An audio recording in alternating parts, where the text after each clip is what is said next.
Diploma semester 6 નું result declare થઈ ગયું છે તો ઘણા બધા વિદ્યાર્થી મિત્રો ખુશ થઈ ગયા છે તો ઘણા બધા વિદ્યાર્થી મિત્રોના ચહેરા ઉપર એક થોડી ટેન્શન વધી ગયું છે વિદ્યાર્થી મિત્રો D2D ની પ્રોસેસ ચાલુ થઈ ગયેલી છે રાઉન્ડ 1 ફિનિશ થઈ ગયો છે ઘણા બધાની કોલેજો મળી ગઈ છે કોલેજ સિલેક્શન થઈ ગયું છે અને જેની આતુરતાથી રાહ જોવાતી હતી ડિપ્લોમા સેમિસ્ટર 6 ના રિઝલ્ટની તો એ રિઝલ્ટ ડિક્લેર થઈ ગયું છે રેગ્યુલર હોય યા રિમિડિયલ હોય એ બંનેનું થઈ ગયું છે તો વિદ્યાર્થી મિત્રો હવે ક્વેશ્ચન એ છે કે જે લોકો પાસ થઈ ગયા છે એમને કોઈ ટેન્શન નથી પણ જે વિદ્યાર્થી મિત્રોને પ્રોબ્લેમ એ છે કે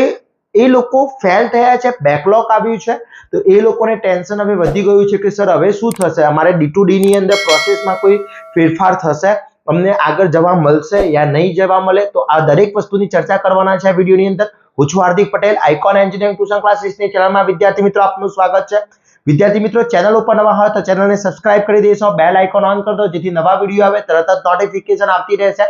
વિદ્યાર્થી મિત્રો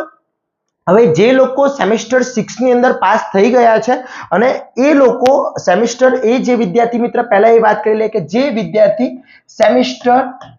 1 to 6 એ લોકોનું ક્લિયર થઈ ગયું છે આખું ટોટલી ક્લિયર થઈ ગયું છે તો એ વિદ્યાર્થીને હવે D2D ની અંદર કોઈ જ પ્રોબ્લેમ છે નહીં એ વિદ્યાર્થી બિંદાસ હવે તમને જે કોલેજ મળી ગઈ છે એ કોલેજમાં તમારું રિપોર્ટિંગ પણ થઈ જશે તમારું ટર્મ એકેડેમિક ટર્મ પણ સ્ટાર્ટ થઈ જશે અને તમારી જે માર્કશીટ છે એ માર્કશીટ પણ તમે ત્યાં વેરિફિકેશન કરાવી લેશો જ્યારે પણ માર્કશીટ આવે ત્યારે તમે વેરિફિકેશન કરાવીને આગળની પ્રોસેસ કરી શકો છો હવે વિદ્યાર્થી મિત્રો પહેલો એ વિદ્યાર્થી કે જે લોકો અત્યારે સેમ 6 ની અંદર ફેલ થયા છે એક સબ્જેક્ટ અથવા બે સબ્જેક્ટ અથવા ત્રણ સબ્જેક્ટની અંદર બેકલોગ આવ્યો છે તો એ વિદ્યાર્થી મિત્રોને શું કરવું જોઈએ તો મારી પોતાની એક અંગત સલાહ છે કે જે વિદ્યાર્થી મિત્રોને બેકલોગ આવ્યો છે ફેલ થયા છે એ વિદ્યાર્થી મિત્રો રીએસેસમેન્ટ આપશે કેમ રીએસેસમેન્ટ રીચેકિંગ ના આપવાનું રીએસેસમેન્ટ આપવાનું છે રીચેકિંગ ફક્ત ટોટલ ચેક થશે ફક્ત તમારા ક્વેશ્ચન બાકી રહી ગયા છે કે નથી એ ચેક થશે રીએસેસમેન્ટમાં આખું પેપર તમારું ચેક થશે હવે પાછો ક્વેશ્ચન એ આવશે કે સર રીએસેસમેન્ટનું રિઝલ્ટ ક્યારે આવશે તો એપ્રોક્સી રિઝલ્ટ આવતા 30 ડેઝ લાગી જશે હવે ટેન્શન તો છે જ કારણ કે એસી તમારું લાસ્ટ એક મેં વિડિયો બનાવ્યો હતો એની અંદર એવું કહેવામાં આવ્યું છે કે રાઉન્ડ 2 ફિનિશ થાય ત્યાં સુધી જે વિદ્યાર્થી મિત્રોની રિઝલ્ટ પેન્ડિંગ હોય એ રિઝલ્ટ તમારે ડિક્લેર કરવા પડશે એટલે સબમિટ કરાવવા પડશે જો તમે સબમિટ નથી કરાવતા તો તમારી સીટ છે એ લેફ્ટ થઈ શકે છે ઓકે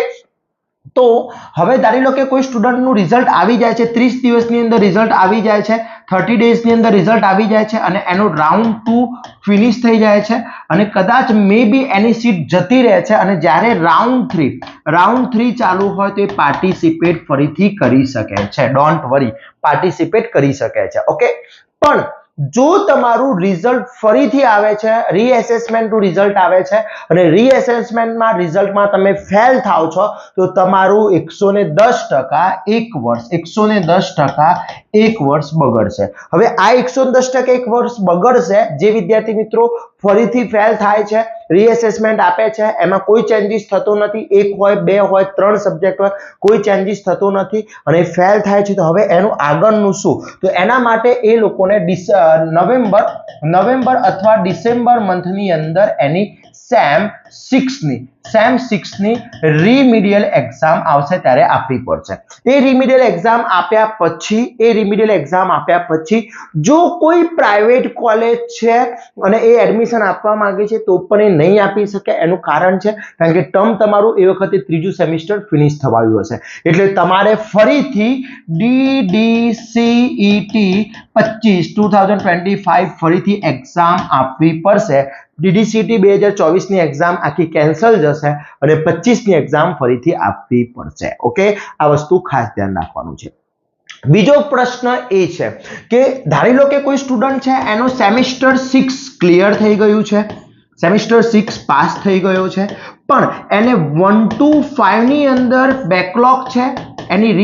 રીમિડિયલની એક્ઝામનું રિઝલ્ટ આવવાનું બાકી છે અને એ વિદ્યાર્થી એ વિદ્યાર્થી રિઝલ્ટનો વેટ કરી રહ્યો છે અને સપોઝ ધારી લો કે એને પણ કોઈ 1 થી 5 સેમિસ્ટરમાં જેમાં પણ બ્લોક હોય એનું રિઝલ્ટ ફેલ આવે છે તો પણ DDCT 2024 ની એક્ઝામ આખી રદ જશે, એને ફરીથી ડિગ્રીમાં એડમિશન લેવા માટે 2025 ની એક્ઝામ આપવી પડશે. આ વસ્તુ ધ્યાન રાખજો વિદ્યાર્થી મિત્રો. ઓકે, તો આ વસ્તુ બહુ જ ઇમ્પોર્ટન્ટ છે કારણ કે D2D માં જ્યારે જવું હોય ત્યારે ડિપ્લોમા સેમિસ્ટર 6 સાથે સાથે બધા સેમિસ્ટર ક્લિયર હોવા જોઈએ તો જ તમે એલિજિબલ થાવ છો, તો જ તમે આગળ જઈ શકો છો. અને વિદ્યાર્થી મિત્રો, આ વસ્તુ હું ક્યારનો પણ તમને કહેતો આવ્યો હતો કે ભાઈ તમારા સેમિસ્ટર જ્યારે પણ સેમિસ્ટર 6 નું રિઝલ્ટ આવ્યું, સેમિસ્ટર 6 ની એક્ઝામ આવી હતી ત્યારે પણ મેં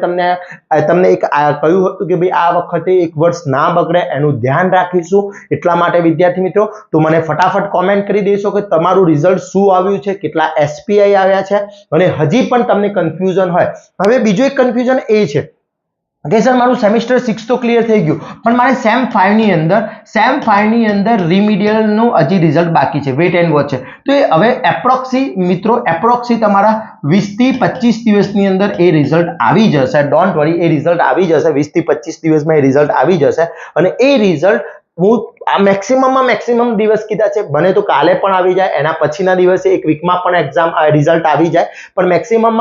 20 થી 25 દિવસમાં રિઝલ્ટ આવી જશે. અને જો ફક્ત સેમિસ્ટર 5 માં જ બેકલોગ છે અને એ વિદ્યાર્થી મિત્રોને ટેન્શન હોય તે લોકો ટેન્શન ના લેતા, પેપર સારો ગયા હોય અને જો તમારે સેમિસ્ટર 5 ની અંદર બેકલોગ હોય અને તમને આશા છે કે અમે પાસ થઈ જવાના છે તો ટેન્શન લેવાની જરૂર નથી. તમારું રિઝલ્ટ 20 દિવસ મેક્સિમમ 20 થી 25 દિવસ, એનસી વધારે નહીં થાય, મેક્સિમમની વાત છે, ટૂંક જ સમયમાં રિઝલ્ટ આવી જશે એનું અને તમે આગળની પ્રોસેસ કરી શકો છો. ઓકે વિદ્યાર્થી મિત્રો, તો દરેક ક્વેશ્ચન, દરેક ક્વેરી છે એ તમને સોલ્વ થઈ ગઈ હશે. હજી પણ તમને કોઈ ક્વેરી છે તો કોમેન્ટ કરશો, 100% હું રિપ્લાય આપીશ વિદ્યાર્થી મિત્રો. અને આશા રાખું છું આ વિડીયો તમારા દરેક ફ્રેન્ડ્સને શેર કરશો, જે લોકો વધારે ટેન્શનમાં છે એ લોકોને વધારે શેર કરશો, જેથી એ વિદ્યાર્થી મિત્રોને આગળ ખબર પડે આપણે શું કરવાનું છે, શું પ્રોસેસ કરી શકીએ, એ વસ્તુ ધ્યાન રાખવાની છે. આવા જ નવા વિડીયો સાથે નવા દિવસે મળીશું. ત્યાં સુધી વિદ્યાર્થી મિત્રો મને રજા આપશો. જય હિન્દ, જય ભારત.